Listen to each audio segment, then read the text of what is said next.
Like another note. And you notice I'm not saying names. No, I'm not no, exposing. they're all going to be just general. It's things that people need to watch out for. Right.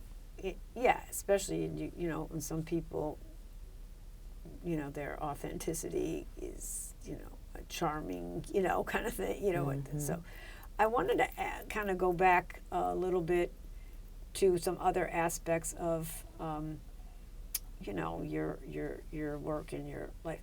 You spend a lot of time doing tours of Harlem and spiritual tours and talking to folks, and you're also, if we can mention, you did a wonderful thing for Black History Month for an organization, and you have a whole repertoire of that, and the Paul Robeson thing. Would you say, on top of being an actor and a person that takes, helps guide and focus people for travel and everything, there's sort of like an activist part of who you are, but you do it through either your art or through writing or through storytelling, and making people aware of things that we might just never know, so we never know the context or the value of people's, like what they had to go through for different things in life, or their apartment, or an area in New York, or somewhere in Italy, or wherever. And how have you been fueled for that? Is it, besides your spirituality, is it like something from the acting? Is it something, we both do a lot of research, what is it? So just so people can kind of get what drives you, Yeah. Well, I have to say the Actor Studio has been a part of my life, for a very long time now. And it is an amazing place for growth, emotional growth. And, not just literary, but literary as well, reading like different writers. In there and finding writers that you love, that kind of thing. You want to do their work, even Shakespeare. I mean, I recently did a piece there, and I did just a little bit of Shakespeare, but it was the Portia speech. If to do were as easy as to know what we're good to do, chapels would be churches and poor men's cottages, princes' palaces. It is a good divine who follows his own instructions, because I can easier teach 20 what were good to be done than be one of the 20 to follow my own teaching. Right. That's Portia, and that's Shakespeare, and that's brilliant, So much has come out of acting for me, The last thing I did, it was right after doing your show, and we did it out in Brooklyn. It was a show that I had written called Loving the Harlem Renaissance. Right. It was mounted out there. But I feel... That was great. I got to see it. Yeah, you liked it. I have to say that I credit acting with so much of my outlook, if that makes any sense. Yeah, it does, Under to me. The human condition, trying to understand. And I think that acting is why I could see through that handyman so fast and so easy. I know when somebody's putting on a show. That's why I think when I'm at school and the high school kids, I'm like, please do not be trying to blow some stuff in my direction. They're like, Miss, what do you mean? And they'll talk to me in a certain kind of way. I'm like, and sometimes I'll even say to them, and the Tony Award goes to, or the Academy Award goes to, because they play.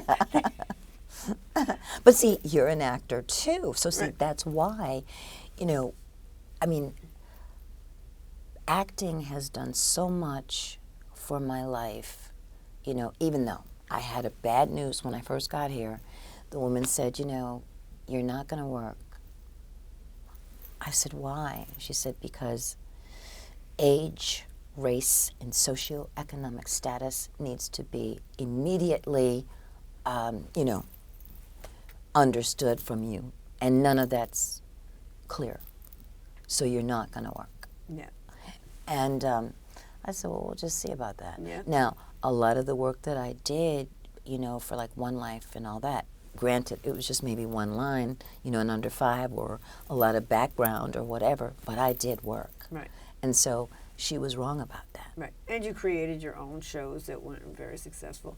But you know, the other thing is, and we have like maybe 3 minutes, and the reverse, for me coming, I'm little, I was heavy, you know, pretty much it was really hard to get work. I mean, I'm really grateful now, not for me, but everybody, now when you go to the theater, everybody's all shapes and sizes, dancing and doing everything. And, you know, there's all, there's all different types, shapes, nationalities. If you, because a lot of times, you know, earlier when we were doing theater and stuff and TV, if everybody didn't look like Lisa Bonet, then they didn't get a part if they were African American woman. Or if you were dark, you had to play robbers all the time. I mean, it's like, you know, we're at least past all that stuff. We're past all that. I mean, I haven't been out there. And not sometimes, I guess, too. I haven't been out there trying for a very long time because I had so many other, you know, inclinations. Right, and also when you do something like the Black History Project, that's being like a solo performance piece. And we have, I guess, a couple more minutes. So what you know, what would you want to share with people or that are pursuing a dream or a goal, or, you know, or how to deal with life on life's terms or whatever? Whatever you want to share in the last couple moments. Well, I would want to share to pay attention to those around you. Especially those like at the studio who are seasoned, you know. You're Estelle Parsons, you look at Ellen, you know, she is, Burstyn. Ellen Burstyn. She is, you know, these are phenomenal people. And of course, they're the male versions, you know, who come in and out of there. Al Pacino, you know. Sully Boyer. Sully Boyer, Yeah, God rest his soul. Some of them are gone, but yeah. Well, he really was very, he encouraged me.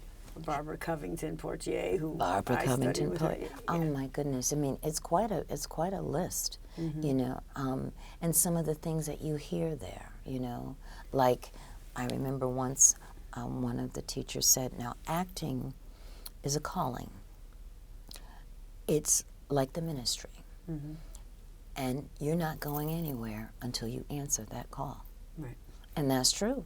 And that's how I've always felt about it, and I didn't hear that person say that. But we're just about out of time. Sheila, thank you so much for coming and sharing both books and your life and your journey, and your mom, who's quite a wonderful human being, and she's got a lot of met her. story. Yes, she's great. And just thanks for being here. Appreciate it. Well, thanks for having me, Anna-Marie. You have been a guiding light since we connected and found out that we had the studio in common, and we had Detroit in common, and all these things. And the Detroit News. And all not kinds. to mention travel and tourism. Yes, we worked in travel and tourism together. Yes, exactly. So, yeah. Well, thank you so much. It's been great. And thank you, too. You're great.